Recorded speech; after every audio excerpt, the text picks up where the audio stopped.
brings about a better mood, less depression, sharper thinking, and strong social connections. Researchers notice benefits in both cycling outside and on a stationary bike indoors with Lori Lees Fisher teaching you. The findings are published in the journal Frontiers in Sports and Active Living. That'll do it for us. I hope you have a great rest of your Memorial Day, maybe filled with some family and certainly taking time out to remember what this day is all about.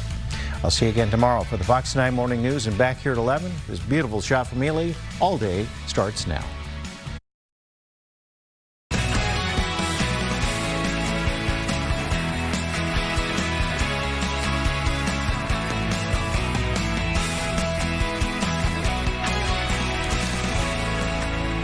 Good afternoon. Thanks for watching Fox 9 All Day. I'm Courtney Godfrey. Happy Memorial Day. Well, we've got plenty of ceremonies taking place on this Memorial Day holiday. Right now, President Donald Trump is speaking at Arlington National Cemetery. Let's take a listen. Who gave us our rights and blessed this land of free and the bravest of the brave. 10 days into the legendary Battle of the Bulge in World War II, Lieutenant Colonel Keith Ware led 11 men and a tank against entrenched German positions, the toughest positions anywhere in the world. Half the patrol, including Ware himself, were soon wounded, yet still he killed 5 enemy riflemen, demolished 3 German machine gun nests, forced a 4th to surrender, and captured the hill. For his heroism, he received the Congressional Medal of Honor. Unlike most drafted soldiers, Ware stayed in the Army and rose to the rank of general, a highly respected general. In Vietnam, as commander of the 1st Infantry, the Big Red One, they called it. Yeah. That's very nice.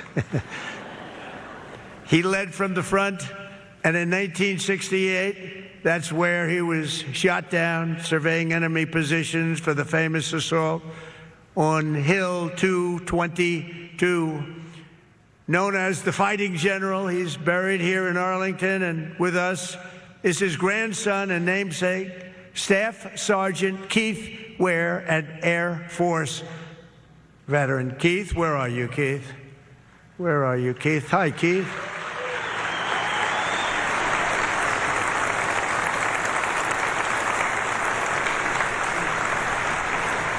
Thank you very much. Great honor.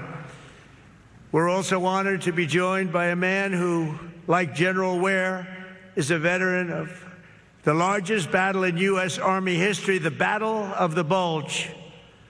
At 15, Harry Miller lied about his age to enlist and was soon fighting to stop the SS Panzer divisions as part of the famed 740th Tank Battalion, the Daredevils they were called, of which he is among the last surviving members at 97 years old.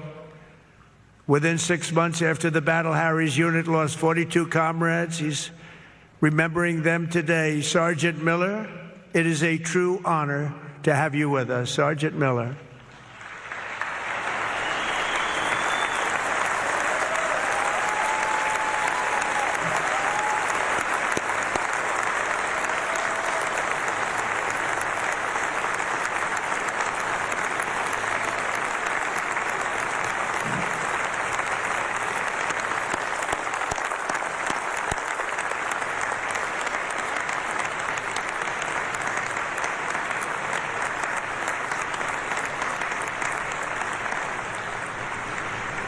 And he looks great. Thank you. Many of the greatest men of that generation followed along an epic path from World War II to Korea and to Vietnam. Major Charles Kelly was the father of aggressive dust-off helicopter flying that made Army medical evacuation pilots among the most fearless. In Vietnam, the greatest helicopter pilots, they say, that ever lived. Like Sergeant Miller, Charles enlisted to serve in World War II at age 15. He was wounded at the Battle of Aachen and went on to fight in Korea. But flying helicopter ambulances in Vietnam is what etched his name into history. Since I have been here, he wrote in 1964, We have evacuated 1,800 casualties, and in the last 3 months, we've flown 242 hours at night. No other unit can match this, and they flew the most dangerous routes probably in the history of warfare. 2 weeks later, under brutal enemy fire, Kelly refused to withdraw until he had loaded the wounded aboard. As he prepared for takeoff, an enemy bullet pierced his heart. Yet Charles Kelly's heroic life-saving style lived on. His comrades and command passed on to Captain Patrick Henry Brady, and 4 years later, Brady piloted 3 damaged helicopters in turn to evacuate an incredible 51 wounded warriors under intense fire like no one has seen up till that point. For this, he received also the Congressional Medal of Honor. General Brady is with us at 89 years old as we salute his fallen mentor, Charles Kelly. Thank you very much. Thank you for being here.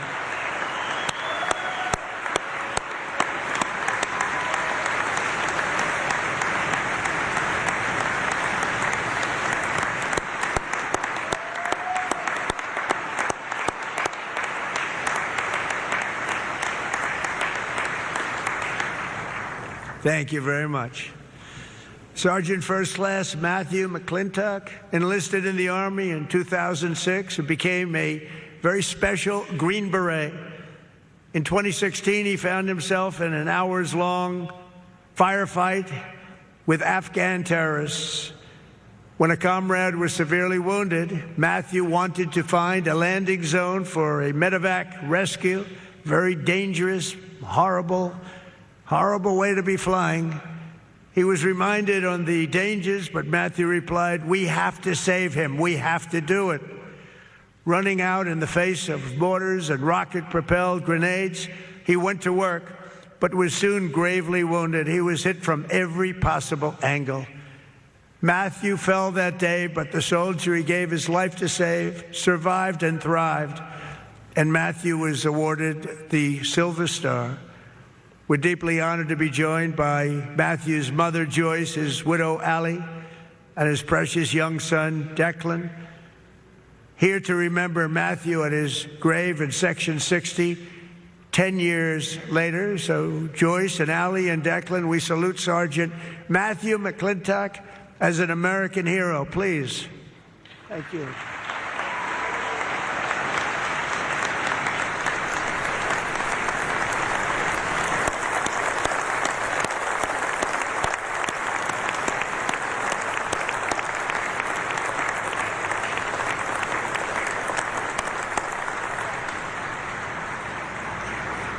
These are tremendous people. These are brave, brave people. In 2 wars recently, we've lost a total of 13 service members. In Venezuela, which was a complete and total victory, where we're working very closely with the Venezuela government right now. We took that over in 1 day, and we lost no one. In Operation Epic Fury, we lost 13 wonderful souls, wonderful, special people. These incredible men and women gave their lives to ensure that the world's #1 state sponsor of terror will never have a nuclear weapon. Oh, and they won't. They will never have a nuclear weapon. I'm sure you know that.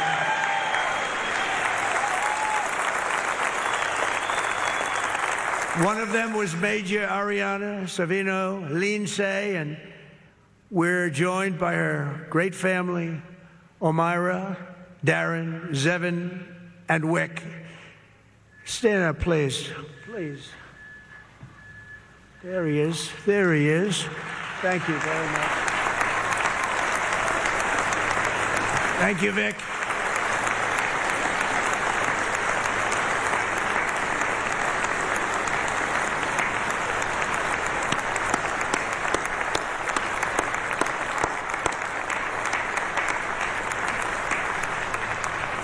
Thank you very much. To all of you, Ariana's selfless gift will not be in vain. Our debt to you is everlasting, and it's always going to end in victory. We're having victories all over the place, more than we've had in many, many decades. Scripture tells us, Precious is the sight of the Lord, is the death of his faithful servants. 400,000 souls rest on these grounds, these beautiful grounds, in the sacred soil which is first consecrated in the hours of America's greatest division to be eternal symbol of national unity. It cannot be by chance alone that the very first service member laid to rest here in this place of supreme sacrifice was a Union soldier by the name of Private Christman, Private William Henry Christman of Pennsylvania, who died as 19 years old. He was a great young man, they say. Beside him are more than 18,000 other young men named William, over 20,000 named John, over 13,000 named James, joined over time by Isaac, Elijah, Earls, Hanks, Helens, Wands, Margarets, Marius, Donalds, not too many, and others whose names tell the true story of American greatness, and greatness it is. Here beneath arching trees and white stones so beautiful, these many are made one again, united forever as brothers and sisters in arms and children of our fathers in heaven. From coast to coast, from proud cities to humble towns, and from heartland fields, from every race and religion, they came because they could not bear the thought that the nation they loved so much might ask for heroes and hear no answer. But they answered, and they answered very, very loudly at Ticonderoga and San Juan Hill, at Manila Bay and Midway, at Pointe du Hoc and Busan. The courage of the American warrior has forged a path through every sea and every place that's marked a trail to every corner on the earth. In 250 years, America's heroes have saved more lives, freed more captives, accomplished more good, and spread more hope than any other people at any time in the history of the world. Whole nations, no liberty today. Entire generations, no freedom. Billions and billions of people have been delivered from poverty, tyranny, and oppression because of the sacrifices we honor this day.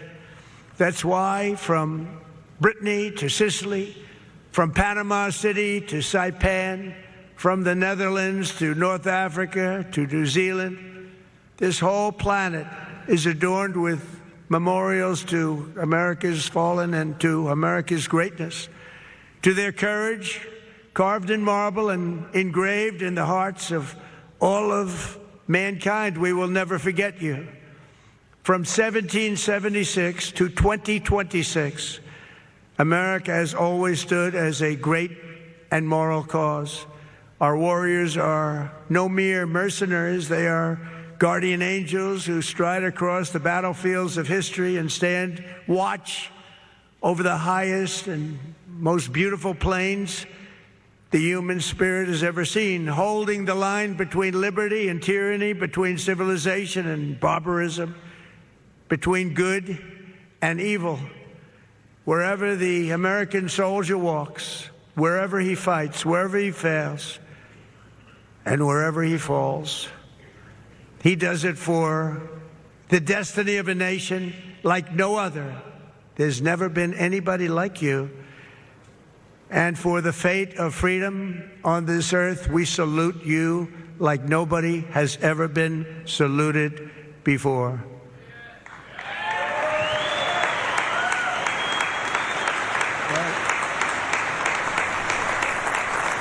By their deaths, those who have gone before us in battle have redeemed the promise of our founding for each future generation. They've not just made the ultimate sacrifice, they've offered the ultimate proof that we Americans do indeed love liberty. We do cherish the self-government given to us by our forefathers. We do believe with all our souls in the mission that God has given to America. And we do intend with all our strength and heart to hold high the torch our heroes handed to us, and we will never, ever let it fall. Thank you very much. You are special, special people. We love you all. God bless the families of the fallen. God bless the men and women who serve. And God bless the United States of America. Thank you very much, everybody.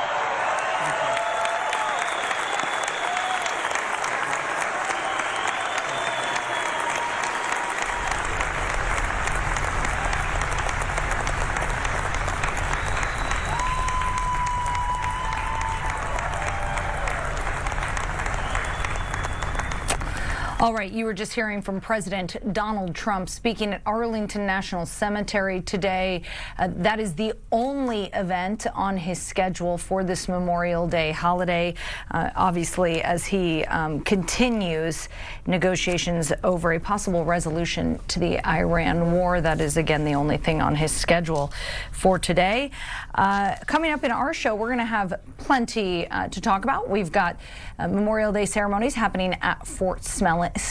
Senator Amy Klobuchar was there, and also laid a wreath there at Fort Snelling. We've also got the 6-year anniversary of George Floyd's death. There are events happening at George Floyd Square. They're at 38th in Chicago throughout the day as family and community gather. We're also going to take a look at weather, and we are going to have the Star Tribune's Ben Gessling in to talk about the general manager search for the Vikings.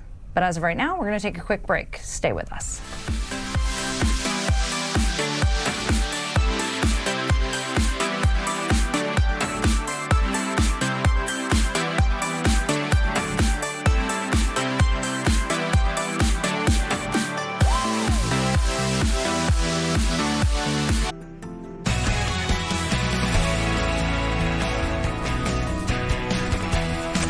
Well, good afternoon. Thanks for joining us here on Fox 9 all day. If you're not working today, like Lauren and I, you might have been heading up to the cabin, or probably at this point thinking about heading home. Yeah. And Lauren, you've got all the, I mean, traffic looks like it's moving pretty good now, but you've got all the updates on all that cabin travel. I'm sure. Did you have an okay morning drive-in, Courtney? I was fine, but you know, I live so close. Yes. It's like I'm on the freeway for 5 minutes. Well, I was wondering because it was one of the lightest mornings of my 2-year traffic tenure here at Fox 9. This is busier than we've seen the roads all day. And this road right here, this is 94 Albertville. Good afternoon to you. 94 Gap Project. Stop and go traffic here in our construction zone where we have 2 lanes, narrow lanes, concrete barriers, no exit ramps, and that traffic you see backing up is headed from Stearns County south back into the Maple Grove, Greater Twin Cities area. AAA put out a travel forecast, and I know this is the bummer day of the travel weekend. Everyone's headed home. I've seen lots of campers. I think that's one right there. I've seen lots of motorcycles, lots of boats behind trucks this morning and this afternoon. Noon to 5 is when AAA predicted that travel home traffic was going to get the busiest. So their recommendation to Monday travelers today headed back home, especially into those metro areas, was to leave before 10 a.m. or after 5 p.m. So if you want to avoid this, if 94 is part of your drive, you can probably count on this. There's another boat right there. For the next 3, 4, 5 hours, is that a canoe? Man, I could watch these shots all day. But this is our busiest spot across the metro right now. It's one of those construction zones that really gets hit on our, is that another boat right there? Man, everyone's having fun this weekend. But I wanted to show you a couple of routes around the Twin Cities where you could encounter some slowdown, with the exception of this northwest metro. I'll take you to the northeast metro. This is Forest Lake, 35 at Highway 8 near the Forest Lake split. This is the busiest the road has been so far today in the northeast metro. But again, another spot if you're coming in from Duluth or from Hinckley, North Branch, you know, that area from the North Shore, you will likely go through here, and we'll probably see things slow down a little bit more over the next couple of hours. Another spot that has been slowing down over the last 2 months or so, 94 at Hagen Street. This is Hudson, Wisconsin. Those lane closures in the westbound direction are in place, and right under the JamCam logo, you can see we have a slight backup there headed toward the St. Croix River, but for the most part, no delays here. If you're on a motorcycle today, I want to remind you lane splitting is in place. It's been legal for the the last year or so, not legal in a construction zone or a school zone, anywhere where a crash is happening or where we have lane restrictions. So keep that in mind as you head out on your adventures today, wherever you're going. Up to Elk River in the North Central Metro, things are looking just fine. This is another one of those routes if you're coming in from the Hinckley area or the North Central part of the state. 169 might be your route back into the Twin Cities.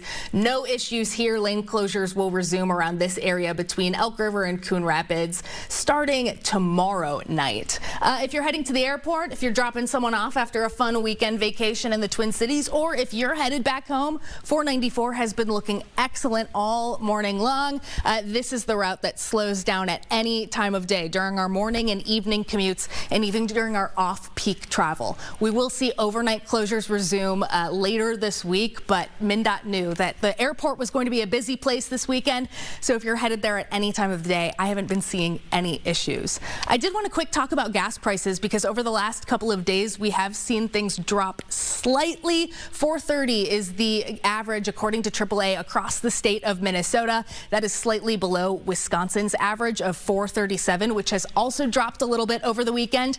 Our national average is sitting at $4.50, which is the highest it's been so far over this gas spike that we've been seeing steadily grow since around February, but has also dropped just a couple of cents over the last few days. If you're looking for cheap gas to fill up as you're headed back home, I would say anything under $4 is exceptionally cheap. Cass and Crow Wing counties near the Brainerd chain of lakes are currently seeing gas stations with the lowest prices, $3.84 at some places in Baxter, at some places in Pine River. So if you're headed through Brainerd, that is a great place to fill up. Also, randomly, Lonsdale, Minnesota, which I am just learning the Lonsdale culture, they have some sort of gas price wars going on. So two different places in Lonsdale if you're near the New Prague area. Courtney, it's about 40 minutes south of here. I don't know if it would save us any money if we drive down to Lonsdale to get that $3.84 gas, but as you're filling up this week, anything under $4 is pretty exceptional right now. And again, if you're tracking your drive home, after 5 p.m. is when we'll start to see things get back to normal on most of our major routes back to the Twin Cities, but no major problems at all. Here's your big map. I don't see any green, just one little slowdown, Hudson, Wisconsin over the St. Croix River. Maybe a little bit here between Monticello and Albertville. We showed you that shot on 94 right away, but all of your other routes coming from the North Metro to Minneapolis and St. Paul are looking great. The coast is clear, Courtney, if you're making your drive back home from Memorial Day weekend. As of right now, we know that can change. Yeah.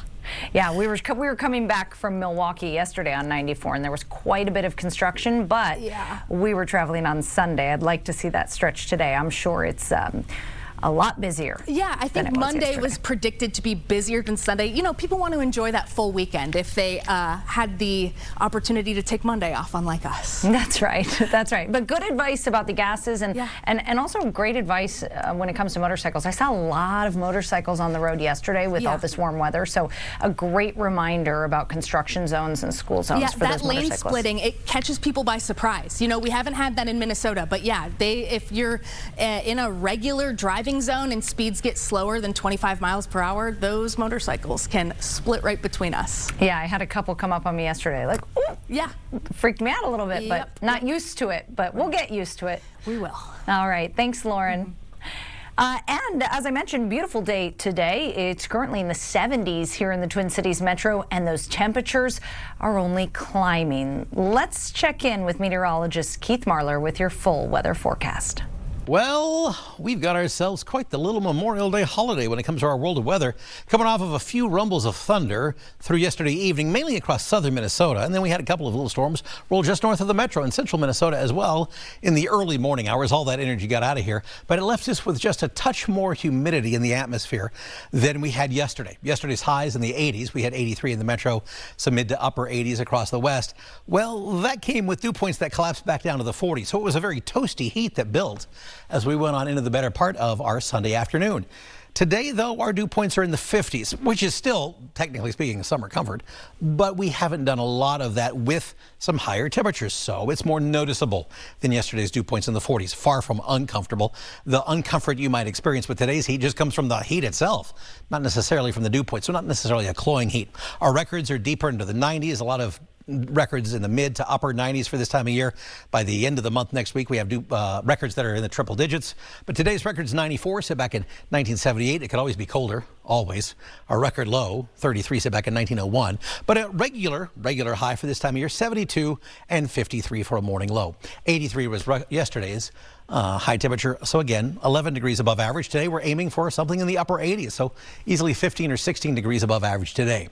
5:34 this morning was our sunrise. 8:46 this evening our sunset. So what is that? That's 15 hours and 12 minutes of daylight for the day today. It was just last week that we breached the 15-hour mark. So we picked up almost a quarter hour of daylight in just the past week alone, which is again par for the course for this time of year, as we're slowing it down a little bit because we're just about 3.5 or 4 weeks away from that summer solstice coming up on June 21st.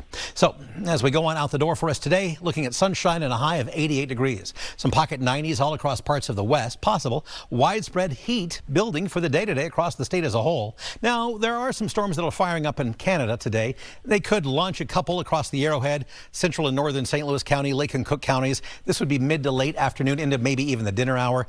Any storm that manages to breach the border might have a little punch to it, so there's a low wind level 1 severe threat with any storms across the Arrowhead. It's really confined up there, though. Boundary waters, Ely, Grand Marais, some hail, some wind possible, but again, it's a pretty low wind threat.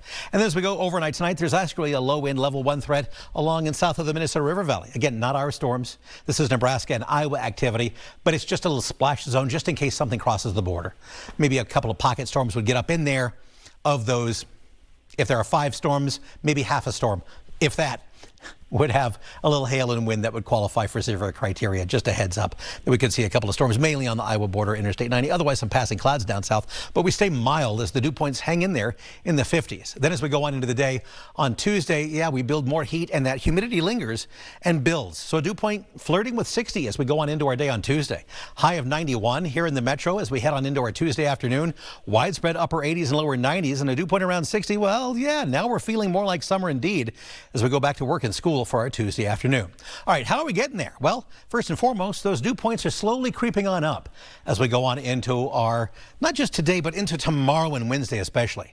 Again, nothing oppressive, nothing tropical. We're not talking about dew points of 65 to 70 or even greater than that. We're just talking about acclimating. This is what we do this time of year. We let the temperatures spike and then we let those dew points follow up. It's nothing groundbreaking. It's just getting used to it. Some spotty storm chances dayside today, as I mentioned, up into the Arrowhead. Tonight it's down across Interstate 90, maybe as far north as Highway 14. But tomorrow brings a much better chance, not only for hot and sweaty conditions, but pop-up rumbles for all of us tomorrow. Not all of us are going to see it. It's atmospheric-based air mass storms that just kind of popcorn out in the atmosphere toward the end of the day as we release some of that heat energy that builds up into the afternoon. Another thing that's building over these past couple of weeks, the pollen count. Pollen count actually today is not as high as it's been. We did have some rain yesterday evening and off and on early this morning, so it's not just super high, it's just kind of a high medium. It's on the edge of medium high. So it heads up there. It's not grass or weeds. It's mainly trees. It's birch, it's willow, and it's ash are the main components there. We're going to slide back into grass and weeds again, but there are plenty of sneezers going around just because a lot more people have been outside over the past couple of days. So heads up if you got the tree allergies. There's our 83-degree high of yesterday, widespread mid-80s to upper 80s across parts of the west. So you see those deeper colors across western Minnesota, down on in towards the Dakotas, where we flirted with some 90-degree temperatures, certainly committed to them down deeper into Nebraska. And it's that heat that continues to build into the day today. We're going to see more widespread mid to upper 80s and 90s.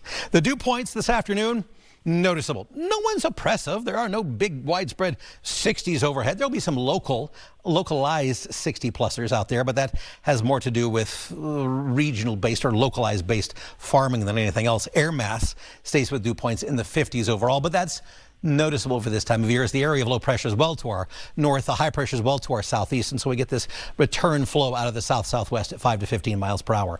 Organized systems are away again. Storms are north of the Canadian border, but we'll leak a few toward the end of the day across the Arrowhead overall. That's where that low wind level 1 risk for severe weather is for the latter day period. And then the overnight severe weather risk is down across southern Minnesota. Again, hail and wind, the key threats with both of those.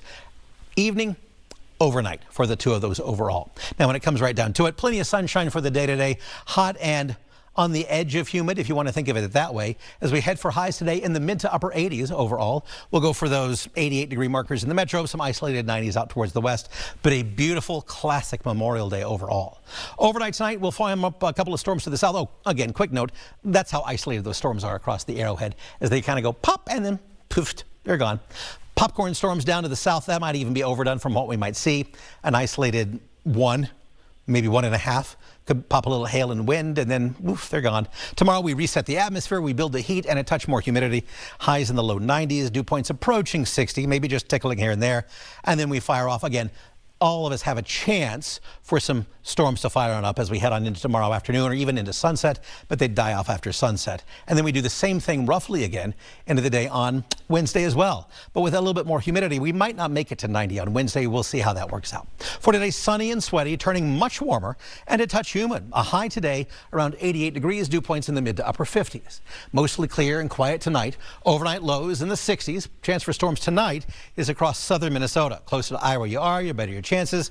But the severe threat is again incredibly isolated. It's conditional. You have to have a storm before you can have a severe storm. Then for tomorrow, hot, and we'll call it May muggy. Sunny with pop-up late day or evening rumbles possible, but they'd be very, again, air mass based, meaning they're just popcorn storms. High of 91. Yeah, it's hot. Dew points approaching 60 as we go on into the day on Tuesday. Into Wednesday, it's more of a cut and paste style day, the same type of thing. Dew points in the low 60s are possible. That would limit our warm up. It's a little harder to heat up, so we'll go for an 89-degree high. But we might be able to push the 90 button once again in the same type of air mass storms popcorning out towards Wednesday afternoon or evening. Neither day technically holds a severe weather threat just yet, but that might be revised on either morning. Both days at least have the opportunity for something brewing, so just a heads up there. Thursday and Friday become a bit more settled as the dew points trim back down. Dew points end up in the 50s and the low 50s at that on Thursday and Friday as we trim those temperatures back down to the still warm but closer to average mid 80s. Average for this time of year is the low 70s, by the way. And then as we go into Saturday and Sunday, nice, sunny, a very pleasant warmth as we go for highs in the lower 80s. In the meantime, again, for this your Memorial Day, plenty of sunshine, a popcorn storm up in northeastern Minnesota, and a high of 88 degrees. Have a great and wonderful Memorial Day holiday.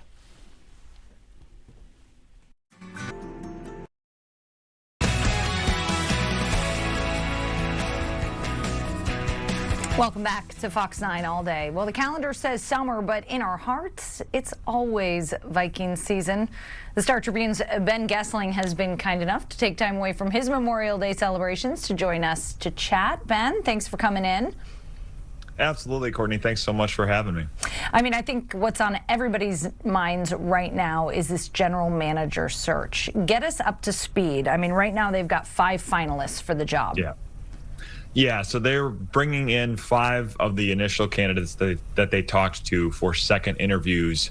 One of those is Rob Brzezinski, their executive vice president of football operations, who has been running their front office the entire offseason, I should say, and is very much a candidate for the full-time job. He's the internal candidate in the mix, but of the 4 external candidates, 2 of them are very familiar to the Vikings front office. Terrence Gray, who is with the Buffalo Bills as an assistant GM right now, has been a longtime scout in Minnesota, as has Reed Burkhardt, who is with the Broncos, went out there a few years ago when George Payton, the former Vikings assistant general manager, became the GM for Denver and took Reed Burkhardt and a couple of other scouts with him. So those 2 are in the mix. And then you have Nolan Teasley from the Seahawks, who is kind of an interesting story, was working outside of football for a few years and said, I want to get back into scouting. I want to think about what a career in this could look like, and has climbed through the Seahawks front office, obviously part of a front office that helped them build the Super Bowl champions last year. And then John McKay, the son of longtime Falcons executive Rich McKay,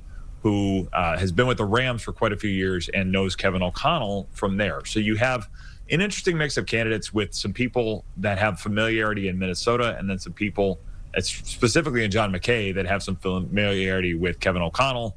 And that's going to be a lot of where this goes, because they have to find somebody that works well with Kevin O'Connell. I think that relationship is important given the fact that Kevin O'Connell is a coach the Vikings believe strongly in, ownership believes strongly in, and is going to be in Minnesota for the foreseeable future. So that partnership and building a good one there is going to have a lot to do with who ultimately gets this job, I think. Well, and it sounds like O'Connell has a great relationship with Brzezinski, which is why many think that he's going to get the job. Talk to me about, staying with an internal guy, because many people might say, we might need somebody new, somebody fresh in here, but it really does, by the day, it looks like they're going to go with an internal candidate.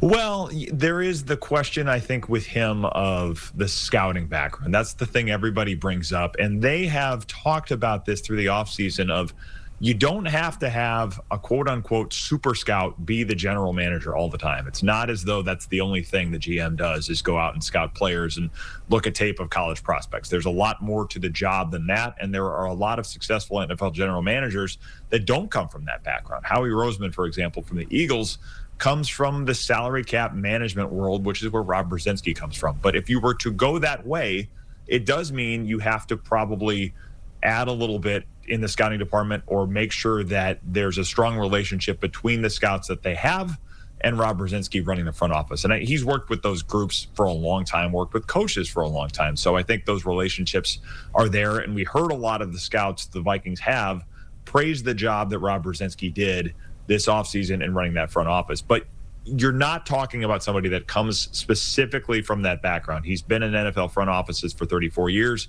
so he's acquired a fair amount of it over the years. But if you wanted somebody that has come up through the traditional scouting ranks, the other candidates in this pool would be probably more along those lines. It wouldn't shock me if they said, hey, let's get Rob Brzezinski in some type of a president of football operations role.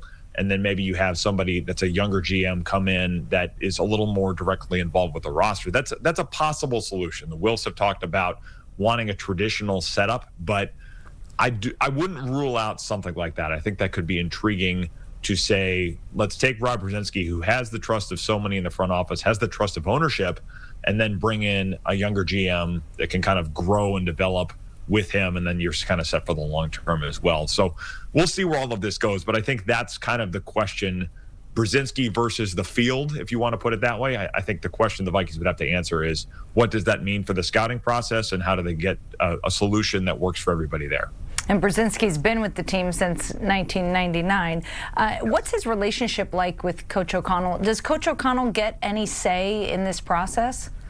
Well, to answer the first part of that, they have a very strong relationship. They've talked this offseason about the way they've worked well together. And I think over the 5 years that Kevin O'Connell has been in Minnesota, or I guess heading into year 5 since 2022, they have, I think, worked very well together. They've been involved in contract discussions quite a bit. Kevin O'Connell has had a larger role in some of the contract negotiations over the years than he probably expected to have as he came into Minnesota. So I think that relationship has been well developed, and they have a similar sense of humor. I think they both have a little bit of an ability to bust each other's chops kind of in a good-natured manner, and I think those things have developed a strong relationship over the course of the 4 years that they've worked together. So that is going to be a big part of this, and you've heard Kevin O'Connell, I think, talk pretty openly about the job Rob Brzezinski has done and how impressed he has been with it. So I do think that is a factor that plays in Rob Brzezinski's favor, and I think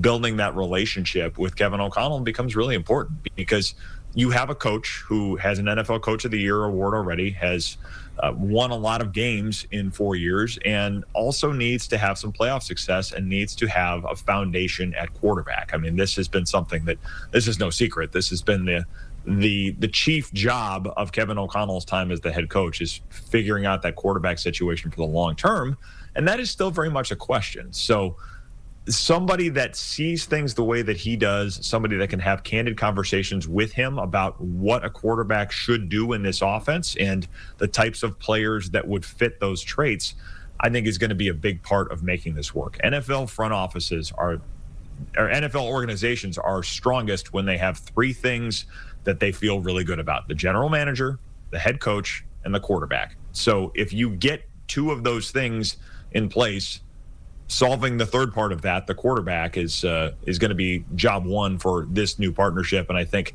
the philosophical alignment on some of those things is really important. You hear the Wilfs talk a lot about having alignment between the head coach and the front office. I think that's important all of the time, but especially when it comes to the quarterback, that is, I think, of even higher importance as we go forward here. Yeah, and we're supposed to have a decision about that general manager hiring at the end of the month or first week in June. So we're all on our edge of our seats as we wait to find out who they in fact choose. We've got OTAs coming up, and we also don't yet know who our starting quarterback is. What are you looking for at OTAs? Well, I think the idea that we're going to have the quarterback question solved by the end of OTAs or even the end of minicamp is probably a little far-fetched. They don't tend to use this time of the year that way. That's going to be more of a training camp question, more of a preseason or joint practices with the Ravens kind of question. I mean, those types of practices are what they're going to use to make that decision more so than what we see here. This is, Kevin O'Connell uses the phrase class on the grass quite a bit. This is a learning and teaching time of the year. The practices are a little more spaced out. There's a little more of a break between plays where coaches are able to give feedback, work with players. They'll have a video board up so they can look at replays right away. I mean, if fans who have been at training camp have probably seen some of those things over the years too, but they create space for kind of an educational, kind of a teaching time in the middle of these practices. So it will be interesting to watch how Kyler Murray handles the offense and what the feedback and the coaching points he's given are when we're out there to see OTAs on Wednesday. But I think a lot of this is more just getting a first look at how he does in this offense and how J.J. McCarthy responds after last season and the offseason that he has gone to work on the West Coast and then before coming back to Minnesota. I think figuring out where both of those two are at is going to be interesting to watch. But the idea that we're going to have any kind of a barometer that tells us who the QB will be week one, I don't think we're going to come out of the offseason program with that. Nonetheless, it will be interesting to watch those two and see where they're at in their progress in this offense. Yeah, it's really going to be our first look, and it's going to be exciting. So, all right, Ben Gessling with the Star Tribune. We sure appreciate you joining us, especially on this Memorial Day holiday. I hope you can go get yourself a hot dog and maybe jump in the pool. The grill will get fired up a little bit later this afternoon, so that is very much on the agenda for this afternoon. Yes. I love to hear it. Thanks so much for making the time on a holiday. Absolutely. Thanks, Courtney. All right, we are going to take a quick break. We'll be back with more after this.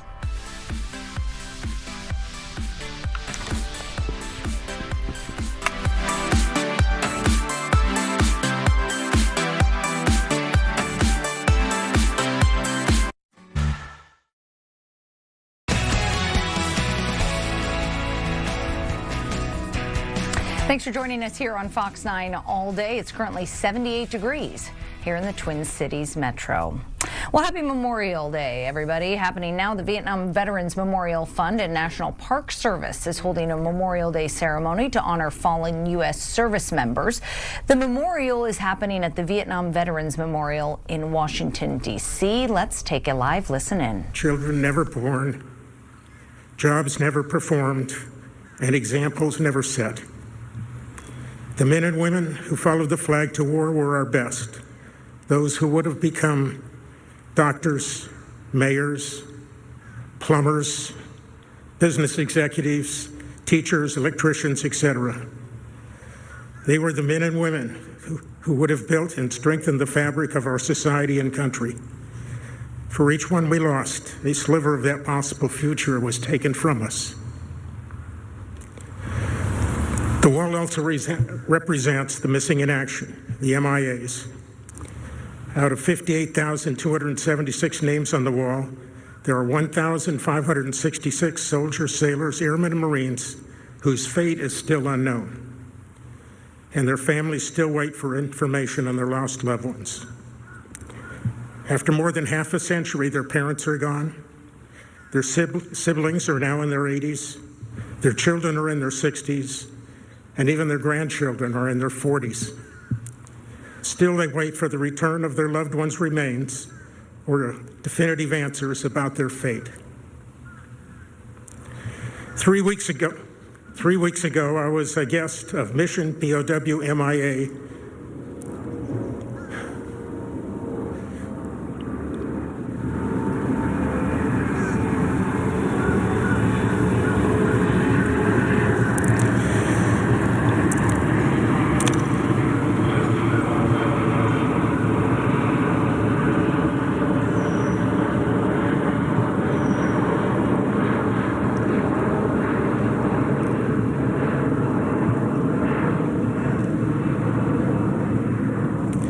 3 weeks ago, I was a guest of Mission POW MIA during a 2-week visit to Vietnam. I saw the country from a much different perspective than that of a tourist.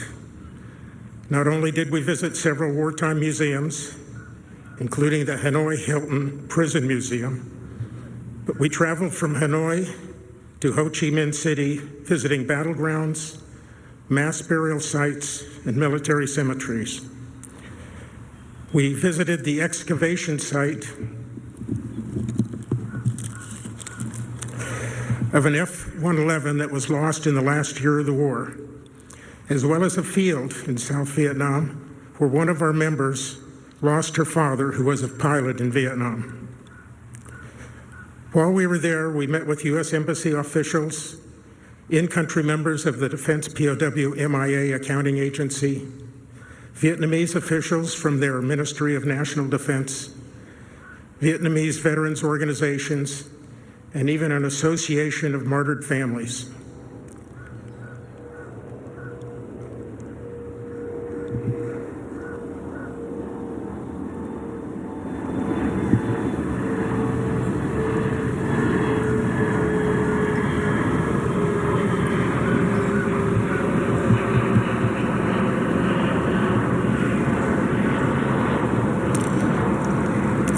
I learned that the Vietnamese, both from the North and the South, are as interested in accounting for their missing in action as much as we are dedicated to resolving our MIA issues.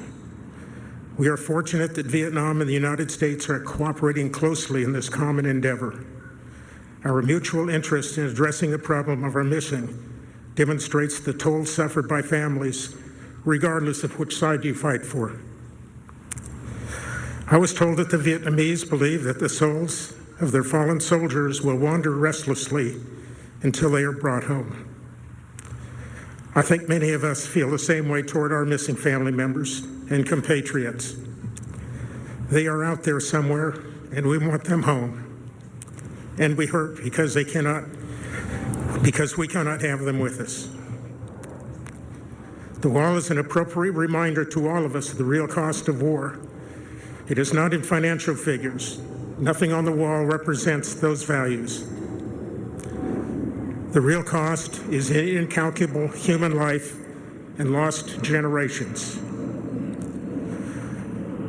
The wall is a place where we can come and see and touch the names of our family members and our friends, as well as men and women we never knew, and let them know that they are not forgotten.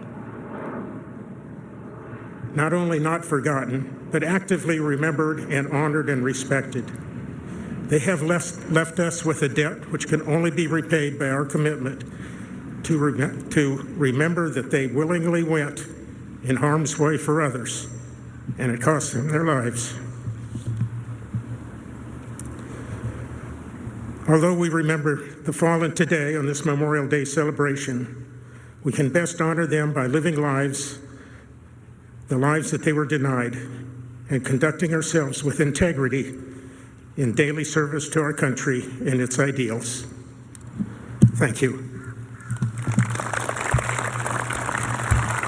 How was that? Thank you, sir.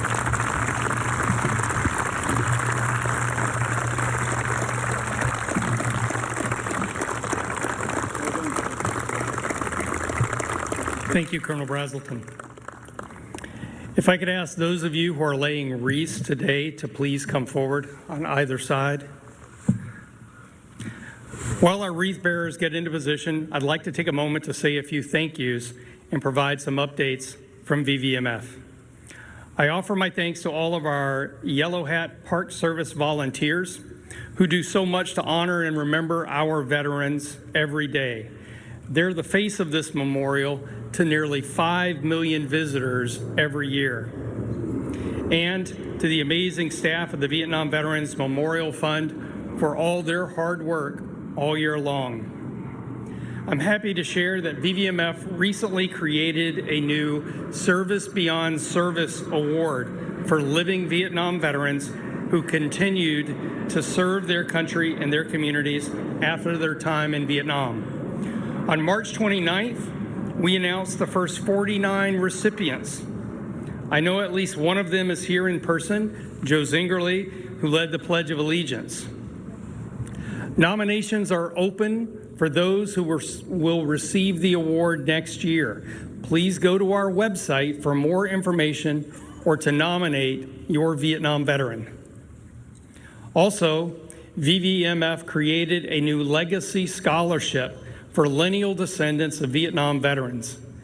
We received over 500 applications for our 13 scholarships, so you can imagine how difficult the judging process is.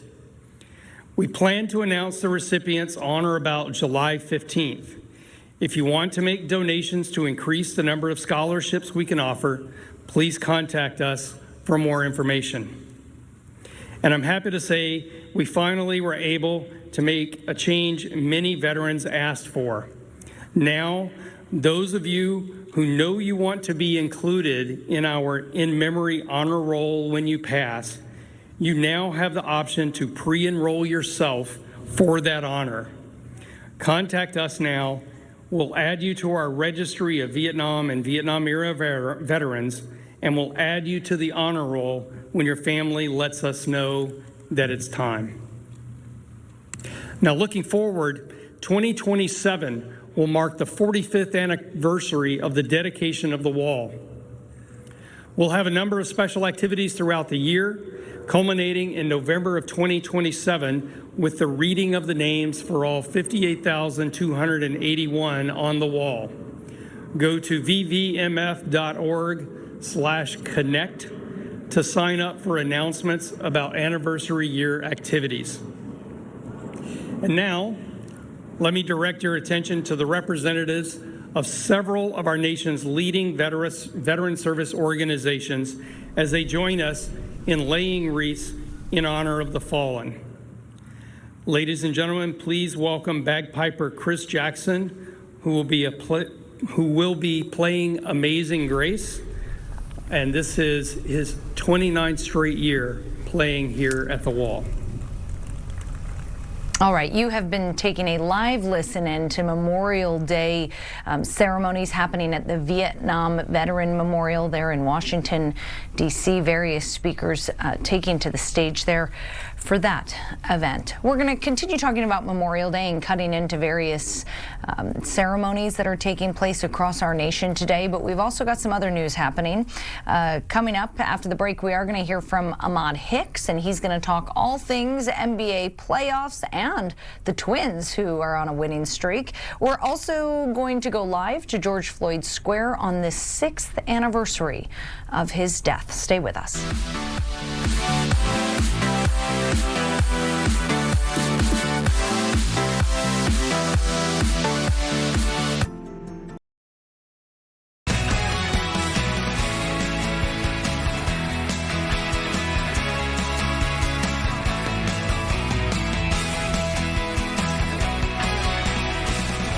Thanks for joining us here on this Memorial Day holiday. Let's start off with some headlines. U.S. officials hinted over the weekend that a peace deal could be near in the war with Iran. U.S. Secretary of State Marco Rubio said the deal is still a work in progress as both sides work to create a roadmap to resolve remaining issues.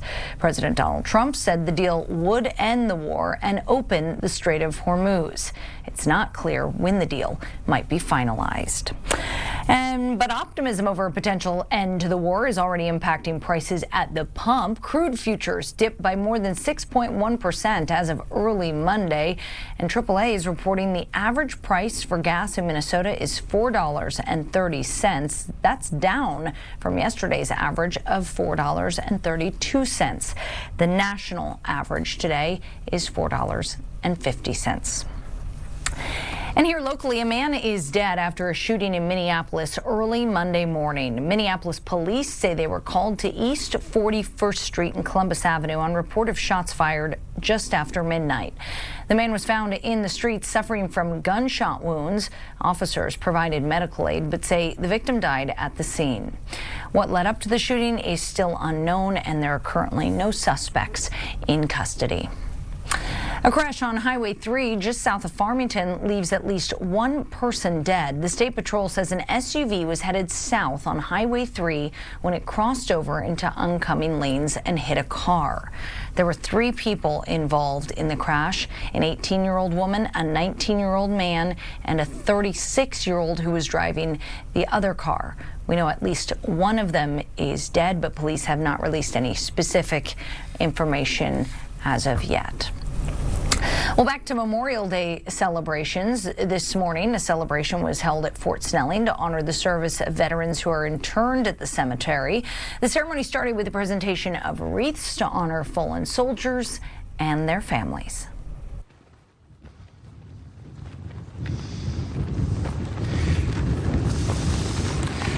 The next wreath is for the sons and daughters of Pearl Harbor survivors.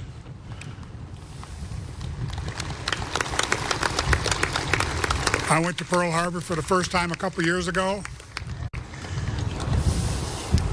That place will tug at your heart.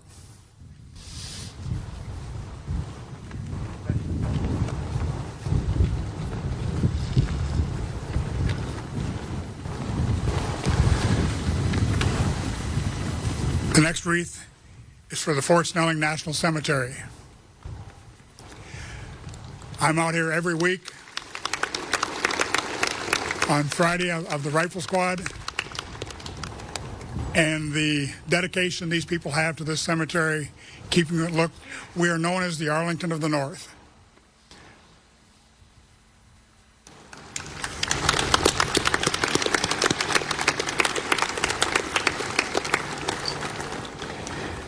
The next wreath is for the 40 and 8. For those unaware of what 40 and 8 are, back in the days when our troops were being moved by train, they had cars. They either held 40 troops or 8 horses. The last thing you wanted to do was get in a car that had just had the 8 horses in there.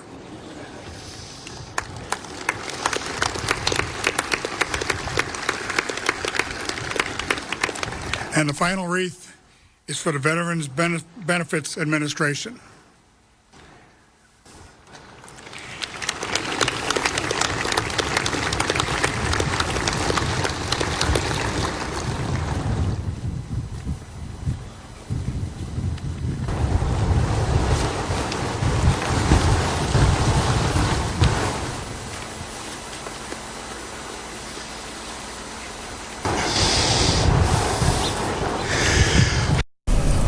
All right, also there at Fort Snelling today, there was a presentation of colors.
The mini Jeeps are provided by Zura Shrines Legion Patrol, and they contain all our department commanders or their representatives today.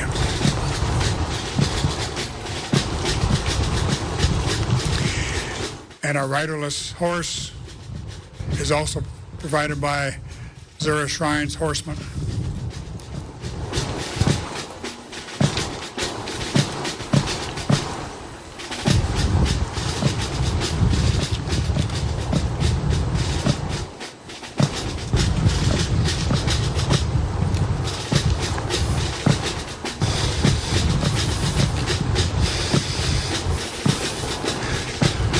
We have Military Order of the Purple Heart for combat wounded veterans.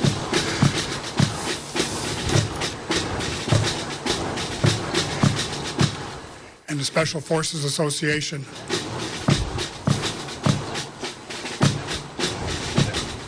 Vietnam veterans.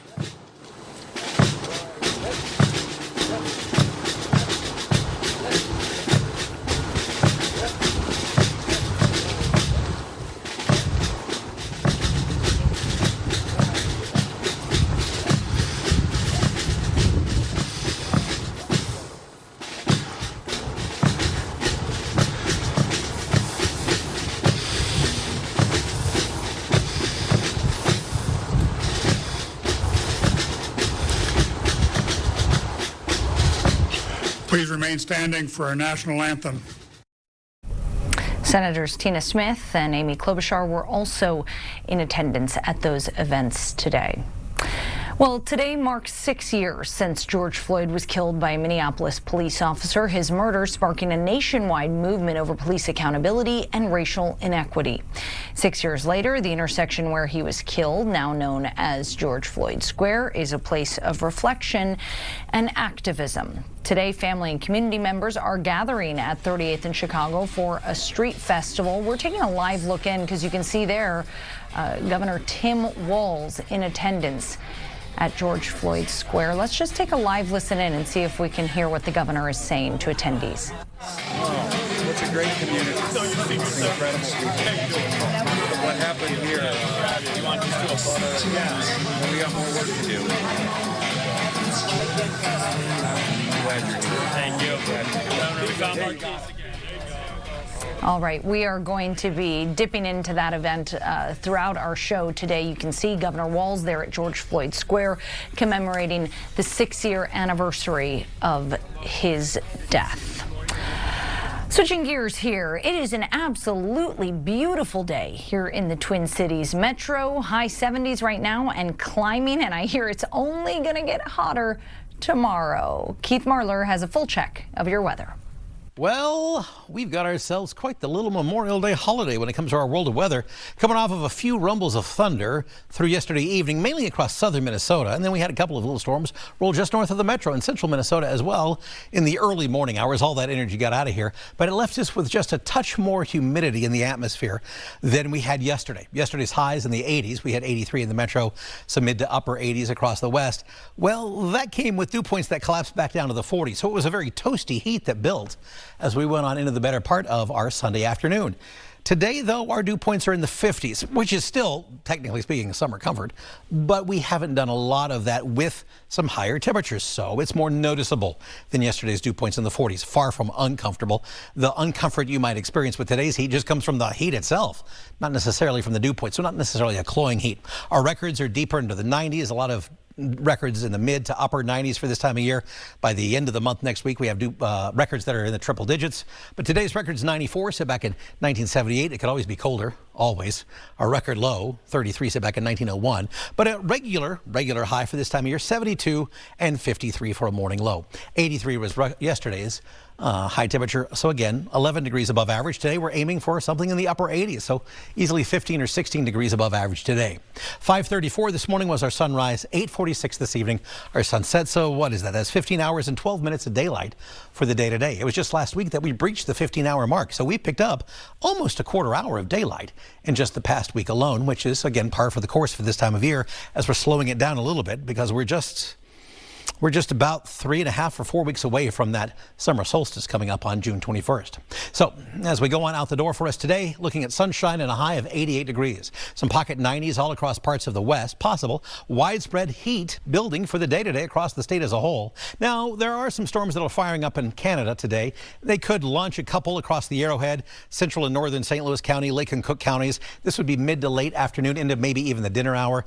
Any storm that manages to breach the border might have a little punch to it, so there's a low-wind level 1 severe threat with any storms across the Arrowhead. It's really confined up there, though. Boundary Waters, Ely, Grand Marais, some hail, some wind possible, but again, it's a pretty low-wind threat.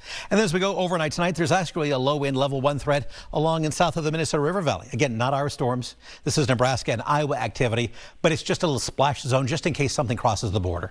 Maybe a couple of pocket storms would get up in there. Of those, if there are 5 storms, maybe half a storm, if that, would have a little hail and wind that would qualify for severe criteria. Just a heads up that we could see a couple of storms, mainly on the Iowa border, Interstate 90. Otherwise, some passing clouds down south, but we stay mild as the dew points hang in there in the 50s. Then as we go on into the day on Tuesday, yeah, we build more heat and that humidity lingers and builds. So a dew point flirting with 60 as we go on into our day on Tuesday. High of 91 here in the metro as we head on into our Tuesday afternoon.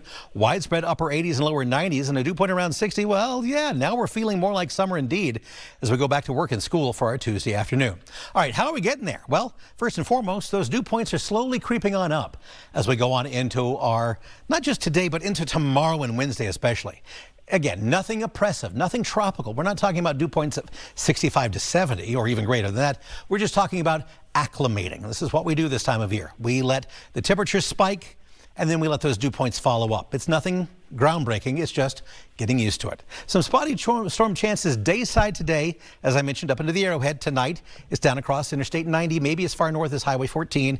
But tomorrow brings a much better chance, not only for hot and sweaty conditions, but pop-up rumbles for all of us tomorrow. Not all of us are going to see it. It's atmospheric-based air mass storms that just kind of popcorn out in the atmosphere toward the end of the day as we release some of that heat energy that builds up into the afternoon. Another thing that's building over these past couple of weeks, the pollen count. Pollen count actually today is not as high as it's been. We did have some rain yesterday evening and off and on early this morning, so it's not just super high, it's just kind of a high medium. It's on the edge of medium high. So a heads up there. It's not grass or weeds. It's mainly trees. It's birch, it's willow, and it's ash are the main components there. We're going to slide back into grass and weeds again, but there are plenty of sneezers going around just because a lot more people have been outside over the past couple of days. So heads up if you got the tree allergies. There's our 83-degree high of yesterday, widespread mid-80s to upper 80s across parts of the west. So you see those deeper colors across western Minnesota, down on in towards the Dakotas, where we flirted with some 90-degree temperatures, certainly committed to them down deeper into Nebraska. And it's that heat that continues to build into the day today. We're going to see more widespread mid to upper 80s and 90s.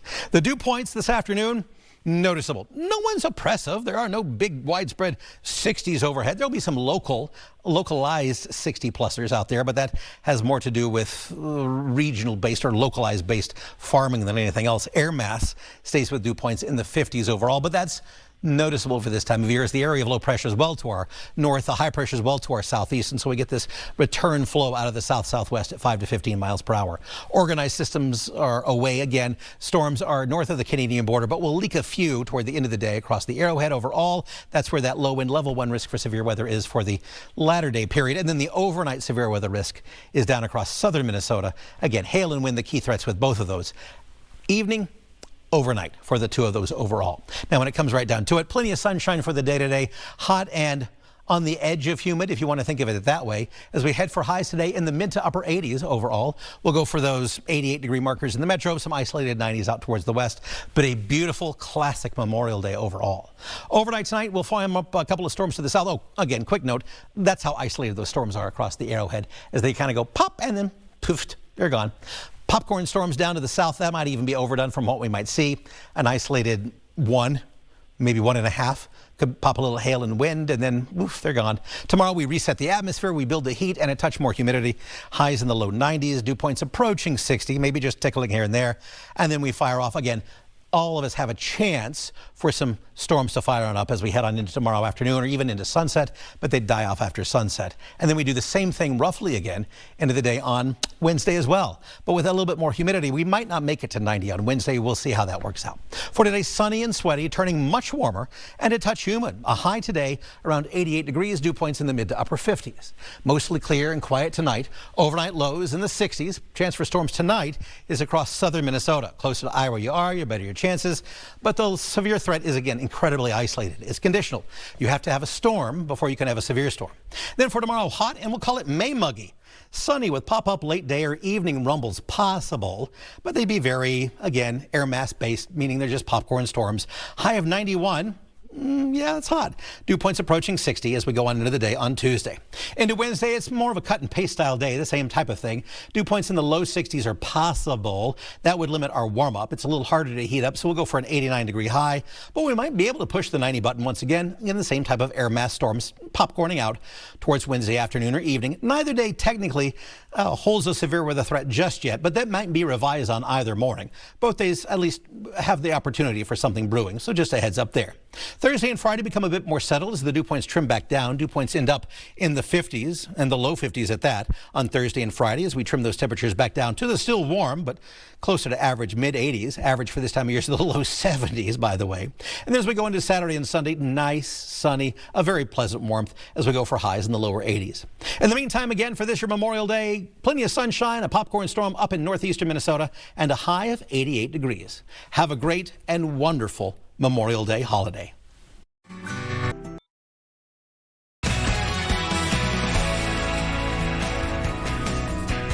Good afternoon. Thanks for joining us here on Fox 9 all day.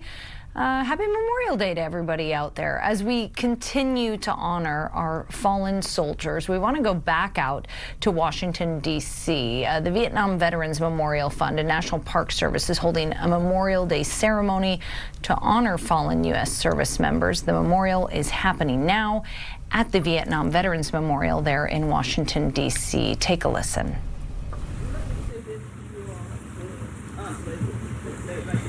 I'm gonna sit right where I am.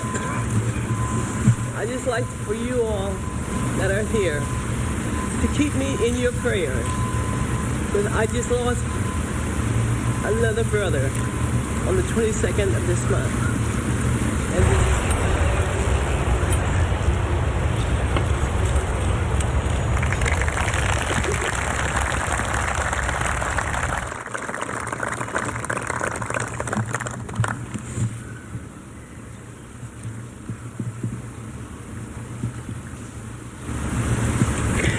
Thank you, Sergeant Major Deere, for your military service and your continuing community service. It is now my honor to introduce Colonel Michael L. Brazelton. Born in Inglewood, California in 1942, Colonel Brazelton attended and earned a Bachelor of Science degree in Aeronautical Engineering from Northrop Institute of Technology. He was commissioned through Air Force Officer Training School in 1964 and graduate from undergraduate pilot training and F-105 combat crew training in 1965.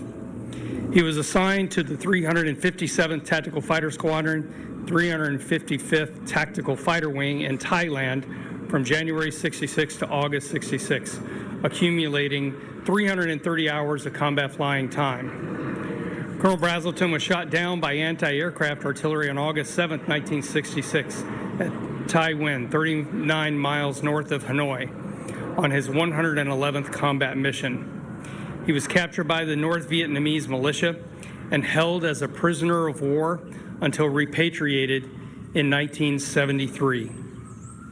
His combat decorations include 4 Silver Stars, Distinguished Flying Cross, 2 Bronze Stars for Valor, 8 Air Medals, and 2 Purple Hearts. After several assignments as an instructor pilot and even 2 years as an advisor to Mexico, Colonel Brazelton ended his 24 years of military service at the Pentagon on the staff of the Chairman of the Joint Chiefs of Staff. In 1989, Colonel Brazelton was fortunate enough to be hired by American Airlines as a pilot. He retired for a second time as a captain on the B-727 in 2002 at the age of 60. In addition to his undergraduate degree, Colonel Brazelton has an MBA from the University of Auburn at Montgomery and a Master of Science degree in Aerospace Engineering from the University of Maryland. Colonel Brazelton was married to Maria Antoinetta, who sadly died in 1999, and is the father of 3 daughters, Adriana, Ashley, and Allison. He subsequently remarried his current wife, Gloria, and they live in Fairfax, Virginia. Please welcome Colonel Michael Brazelton.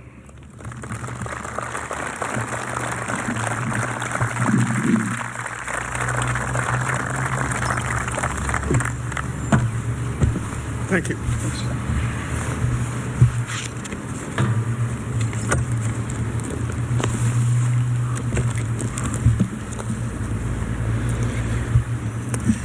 It has been my great honor to have been asked to speak today by the Vietnam Veterans Memorial Fund, the founders of the wall. There are too many individuals and veteran associations assembled here today to acknowledge everyone. But I want to say I'm especially pleased to speak before the Gold Star family, flying daily combat missions from Thailand to North Vietnam. On the 7th of August. All right, you've been listening to live remarks there at the Vietnam Veterans Memorial in Washington, D.C. As we celebrate this Memorial Day holiday, we want to continue dipping into different ceremonies taking place across the nation today. We've also got the Korean War Memorial ceremony, and we want to take a live look into that right now. Because it is our ceremony. Members of the board, most importantly, veterans and family members. Let me thank you all for being here today. A great turnout for either we're out here in excruciating heat or lots of rain. So we do it every year, and you're always here, so I thank you for that. Every time I'm here, I'm humbled. I'm humbled to reflect on the honor of the sacrifices of those who paid the ultimate price for democracy in our country and for other countries. We're here at this Korean War Memorial to respect the bravery of those who died during the Korean War. But we should not lose sight of the fact that every day we have men and women who are serving our country anywhere the nation asks them to go for a cause that's greater than themselves, and they're willing to die for it. And that's what Memorial Day is all about. Those who pay the ultimate price for a cause greater than themselves. But in the context of this memorial, we're thinking about the Korean War. We're thinking about the guarantee of freedom and democracy. We're thinking about a country that has grown from the ashes to a global economy, a technological giant, and a free democracy. And how did it get there? It got there paid by blood of, in this case, 36,000 plus Americans and many Koreans and UN forces. They continue to inspire us. They inspire us and should inspire us every day, because what's grown out of that is a strong ROC-U.S. alliance. And that alliance continues today. And what it has done for over 70 years, and we have to forget that, should not forget it, they've maintained peace and stability and deterred aggression on the Korean Peninsula. And oh, by the way, maintained peace in Northeast Asia. It is not only a Korean force, it's a Northeast Asian force and an Indo-Pacific force. We, as we think about this, and I challenge all of us, should not become complacent about an alliance. Alliances are fragile. Alliances are fragile every day, and we see it every day. And they are subject to so many variables that are outside the purview of those of us who fight and die for an alliance. We generally look at alliances as being forever, and they're not forever. They have to be maintained, strengthened, and they have to be secure in all parties of the alliance. And if they're not, one party will fail. We're here at this beautiful memorial, and I'm going to get in trouble here with our director. I think the most beautiful memorial on them all. We're here every day. We should be grateful, because Memorial Day is a day of gratitude. It's not a day of parties and barbecues and days off. It's a day of gratitude. Gratitude for freedom. Gratitude for democracy. Gratitude for the men now and men and women now who are willing to pay the ultimate sacrifice for a cause greater than themselves. Who signed that blank check saying, I'm willing to go and do what's needed for this nation. We should be disciples and spread the word, because as time passes, and we see it every day, especially we're lucky to have the youth here, especially among our youth.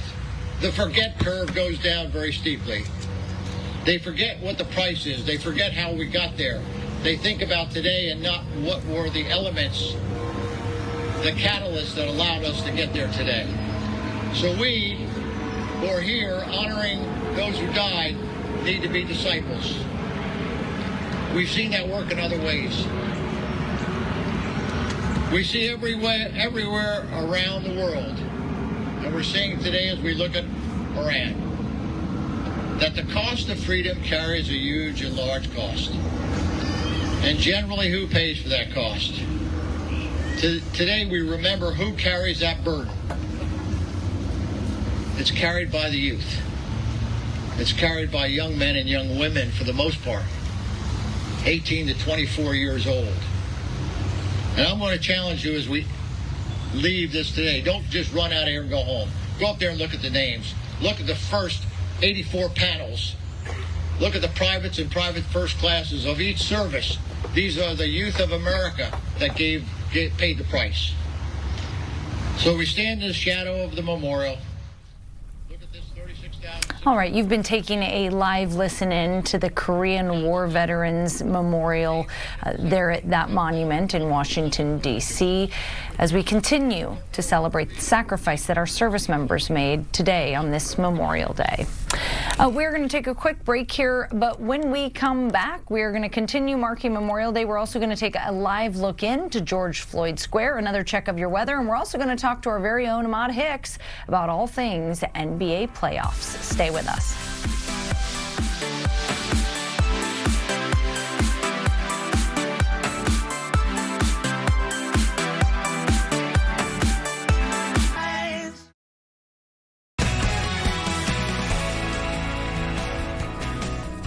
Welcome back to Fox 9 All Day. Today marks 6 years since George Floyd was killed by a Minneapolis police officer. His murder sparking a nationwide movement over police accountability and racial inequity. Today, on the anniversary of his death, family and community members are gathering at 38th and Chicago, now referred to as George Floyd Square, for a street festival. Let's just take a live listen in as they mark this anniversary. None of us are till all of us are free. I hold my heart in my hands, dreaming of what could be. A world with no violence, no one's going hungry.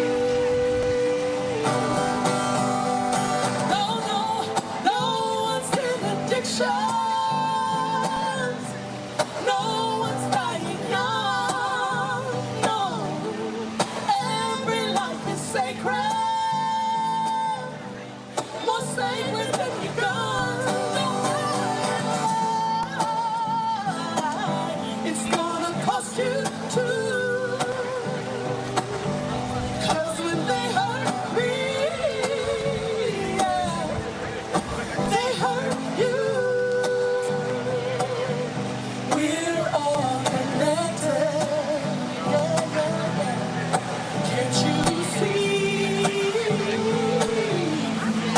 None of us are free.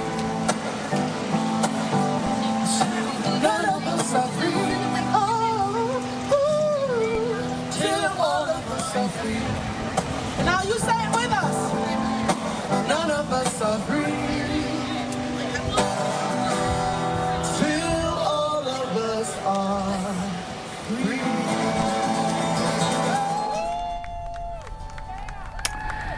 All right, you were just taking a live look at George Floyd Square this afternoon as we mark the 6th anniversary of his murder at the hands of Minneapolis police officer Derek Chauvin, former police officer, I should say, Derek Chauvin. Events are taking place throughout the day today. You can see people gathered, live music, speakers are planned, and we'll continue to dip in as the events continue to take place.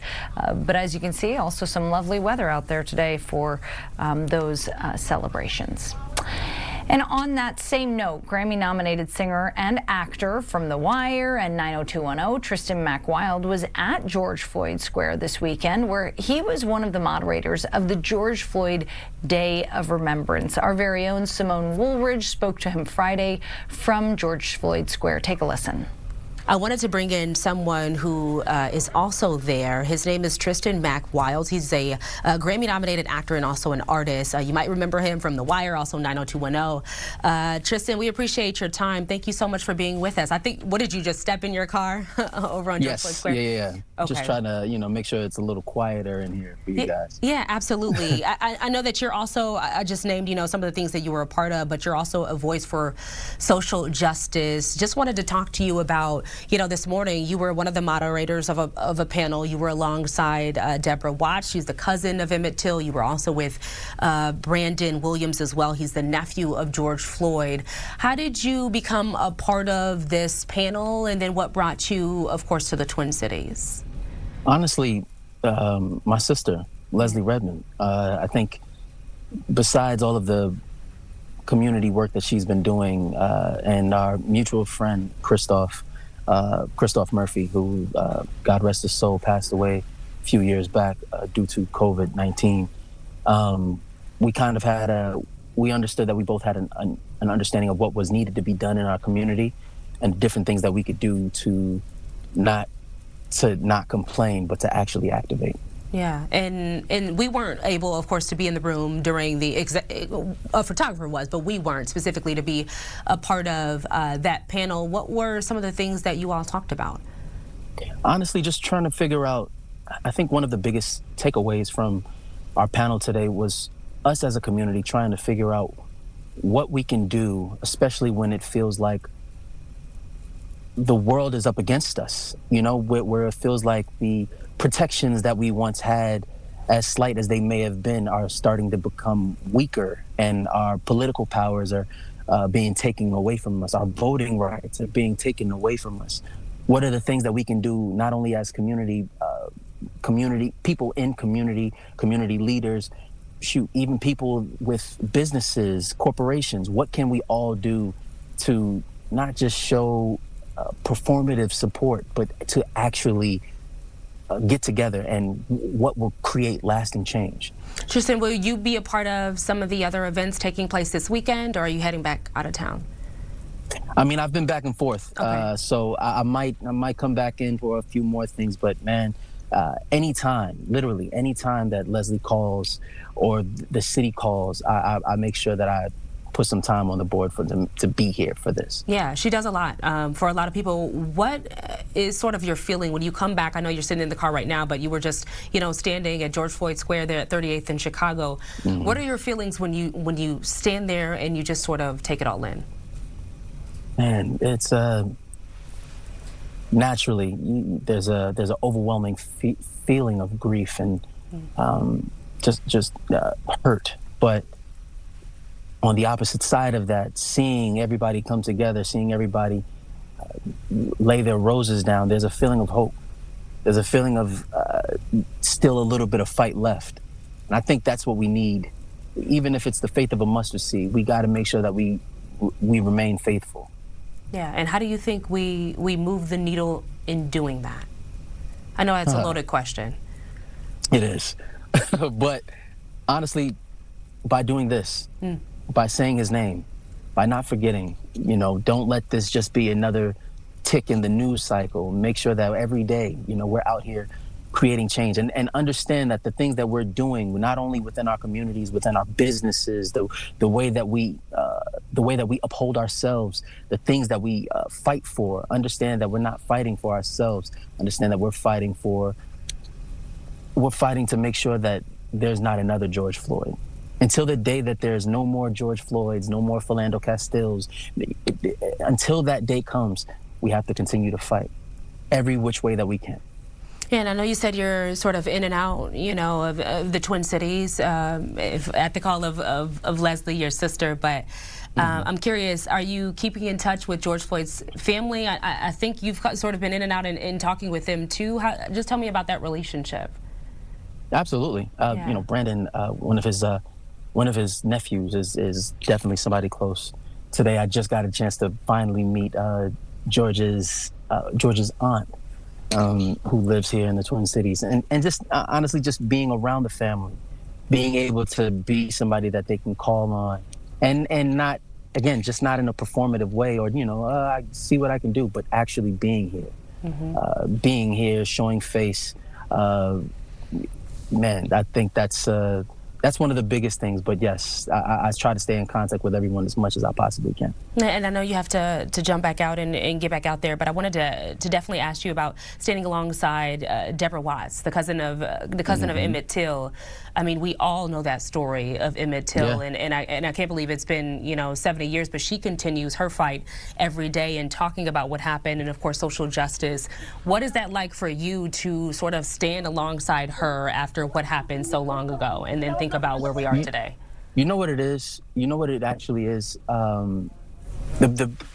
It's amazing for this to be here, to see someone close to a story that we've heard as children in schools, and even when we were kids, it was so long ago. But to really understand, it was only 71 years ago, that you see that there's still so much. Although we've come so far, there's still so much fight to go. Yeah, and you guys are continuing in that fight as you continue to talk about it and continue to push forward. Tristan Wilds, we appreciate your time. Thank you so much. Not a problem. Thank you. All right, that was Tristan Mac Wilds, a Grammy-nominated singer and actor, talking about his role at the George Floyd commemoration ceremonies this weekend there at George Floyd Square. Because it's such a beautiful day outside, and we hope everybody is enjoying it, we want to take another check of your weather forecast with Keith Marler. Here you go. Blue skies, sunshine, and getting hot. Getting a little sweaty, too, as temperatures heading up through the 80s today, and dew points, noticeable, we'll call them. Not quite traditionally muggy, but noticeable. Plenty of sunshine, and again, that noticeable level of humidity with dew points, again, in the 50s. If this were June or July, it would be summer comfort, but it's not. We're in May, so it's May muggy. I like that too. Winds out of the southwest, 5 to 15 miles per hour. Down to the 60s tonight. Today's pop-up rumbles confined to the Arrowhead. Tonight's confined mainly in southern Minnesota. These would be blowover storms tonight, coming up and out of Iowa if they survive. Both the Arrowhead storms today or the any storms tonight in southern Minnesota, both of those run a low wind level 1 risk for turning severe. You'd have to have a storm first for it to turn severe, so both of those threats are conditional. And then for tomorrow, mostly sunny, hot, and legitimately humid. Dew point teasing 60. And for May, that's okay to call it that. And sweaty nonetheless, a high of 91. Not a record, but in the territory. Spotty late-day rumbles possible for pretty much everyone. They'd be isolated, but everyone has an opportunity to see those flare on up in the atmosphere. But they would be, again, of the popcorn variety as we come a-calling. We do the same thing again on Wednesday. Hot and, again, sticky, with dew points teasing the low 60s at times with that heat. That was what actually would limit our warm-up into the upper 80s as opposed to the lower 90s. Then the dew point breaks down, sunshine and mid-80s take us into Thursday, Friday, and the dew point continues to fall as we go for sunshine and low 80s into this upcoming Saturday and Sunday.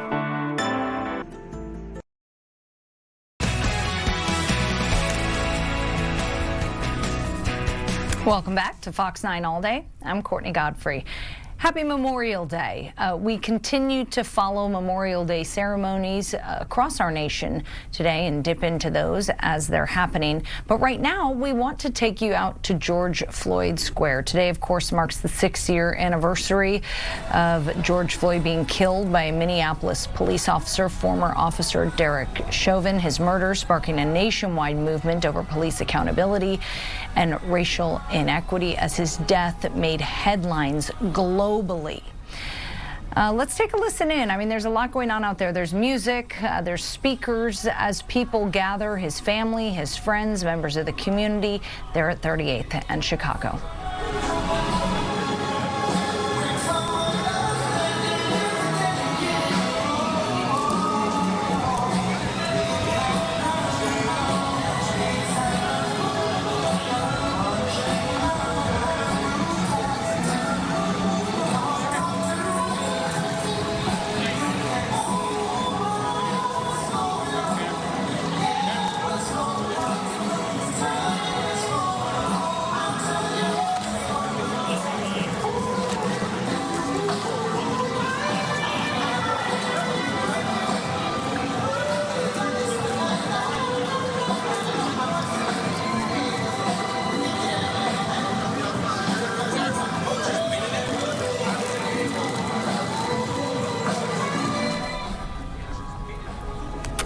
All right, that's a live look into celebrations happening at George Floyd Square today. A live painting of the Reverend Jesse Jackson being done there by who I assume is a local artist, but lots of music, community gathering, family and friends of George Floyd are also in attendance throughout the day. We saw Governor Walz there at George Floyd Square not too long ago, so a lot of political leaders as well as family and friends as we mark the 6-year anniversary of the killing of George Floyd.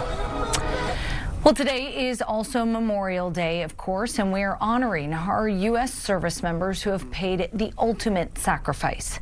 Senator Klobuchar spoke at today's ceremony at Fort Snelling here in Minnesota. In her speech, she mentioned Nicole Amer, the 39-year-old Army Reserve soldier from White Bear Lake who was killed during an Iranian drone strike in Kuwait on March 1st. Heroes like Nicole Amer from White Bear Lake. So recent. I started my day talking to Joey, her husband, who misses her so much and is keeping her memory alive. A portion of a highway near where they live in White Bear Lake was named after Nicole recently by the legislature.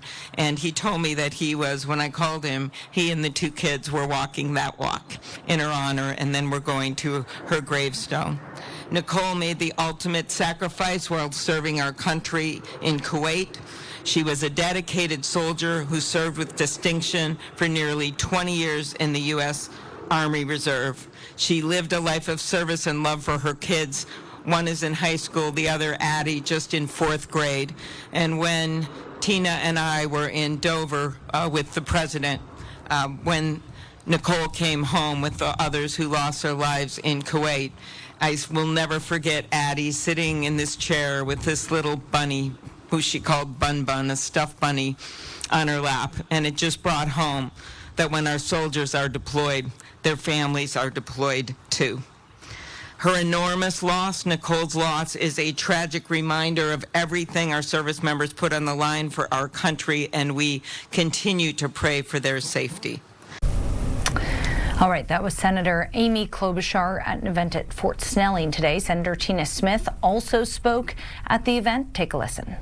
I send my heartfelt gratitude to the Gold Star families that are here today, and think about how we join together on this beautiful and solemn day to come together as one state, one place, to recognize the service and sacrifice of Minnesotans who have given their all to this country. And you know, this will be my last Memorial Day as your United States Senator, and I'm thinking about all of the deployments and funerals and joyful homecomings that I've had an opportunity to witness in this job. And always thinking about how every single person who's been a part of that, and every single one of you in this audience, has your own story to tell. The reality of lives that have given their all, the reality of families who have made the ultimate sacrifice, and also the reality of people whose lives have been enriched because of your service and your patriotism. My own father is a veteran. He served during the Korean War. He will be celebrating his 96th birthday in just a few short weeks, and I am thinking about him as well as all of the Minnesotans. All right, that was earlier at Fort Snelling during Memorial Day ceremonies.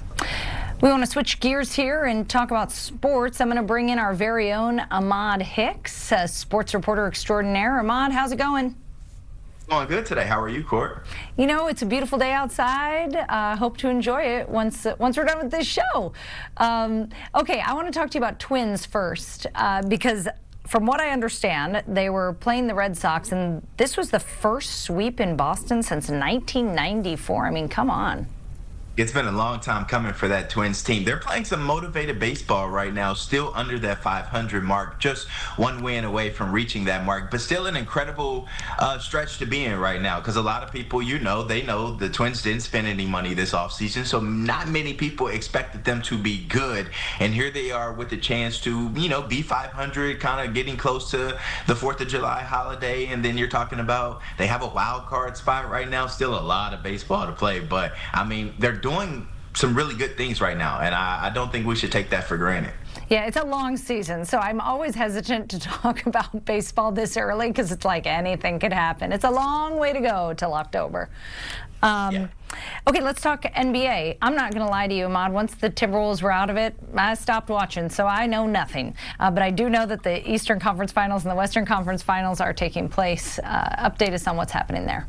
So the Eastern Conference Finals continue tonight. Got the Knicks, got the Cavaliers, and basically the Cavaliers are on the verge of being swept. The Knicks are up 3-0. It's an incredible story because this is a team that was knocking on the door for so many years. Then they made that trade for Karl Anthony Towns, got to the Eastern Conference Finals last year, didn't really do anything. Now they're on the verge of going to the finals. So let all the Minnesota Timberwolves faithful fans start to question and be like, well, what if we kept Cat? Will we be going to the conference finals? Will we be going to the finals as well? So it's kind of funny to see how that's playing out on the Eastern Conference side. Meanwhile, the Western Conference side, it is a dynamite, electric series, like one of those must-see things. Like you want to be in front of your TV every time the Spurs and the Thunder are playing. Right now, it's tied up 2-2, headed back to Oklahoma City after the game last night. So it's everything that a basketball fan would want. Like it's a lot of talent, it's a lot of depth, it's a lot of athleticism, and they are letting these guys play. And I think we're kind of looking at two of the teams of the future